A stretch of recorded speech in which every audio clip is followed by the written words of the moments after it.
అమ్మవారికి ఒక మేకపోతుని బలివ్వండి, ఒక నల్లపిల్లిని బలివ్వండి, ఒక దున్నపోతుని బలివ్వండి అంటారు. అంటే దాని అర్థం నిజంగా ఓ దున్నపోతుని, ఓ నల్లపిల్లిని, ఒక మేకపోతుని పట్టుకెళ్లి చంపేయమనే కాదు. ఇవి మూడు దుర్గుణములకు సంకేతములు.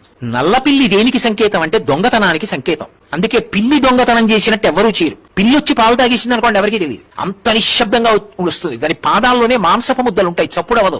పిల్లి దొంగతనానికి సంకేతం. పిల్లిని బలి, అందులో నల్ల పిల్లి అంటే అసలు కనపడదు, చీకట్లో, అది చీకట్లో తిరుగుతుంది. దొంగ బుద్ధిని విడిచిపెట్టేయి, పరమేశ్వరుడు నీ యజమాని అని అంగీకరించి దొరలా బతుకు.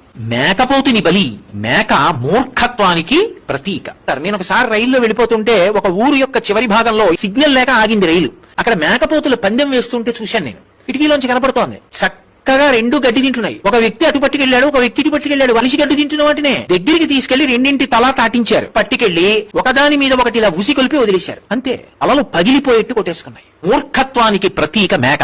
మూర్ఖత్వం అంటే తా పట్టిన కుందేలుకు మూడే కాళ్ళు. ఇక అర్థం కాకపోవడం ఎప్పుడూ తప్పు కాదు, చెబితే అర్థం చేసుకోకపోవడం మాత్రం చాలా పెద్ద తప్పు. నేను అర్థం చేసుకోను అని భీష్మించి కూర్చుంటాడే, ఆ మూర్ఖత్వంతో అసలు మనుష్య జన్మ ప్రయోజనం ఏమిటో అర్థం చేసుకోని వాడు మూర్ఖత్వంతో అన్నదమ్ముల్లా బ్రతకవలసిన వాళ్ళు ప్రేమతో బ్రతకకుండా వైరానికి పోయి చచ్చిపోయారు కాబట్టి మేకలై పుట్టారు. పునర్జన్మ సిద్ధాంతం. మేకని బలి అన్న మాటకు అర్థం ఏంటంటే మూర్ఖత్వాన్ని బలి.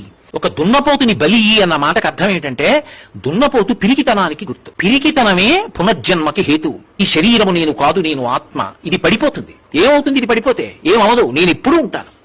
ఆ ధైర్యం ఉన్నవాడు ఇక పుట్టడం. వాడే వేదాంతమనందు అద్వైతానుభూతిలో నిలబడతాడు. సత్యాన్వేషణం చేసి పిరికితనాన్ని విడిచిపెట్టేసేయి.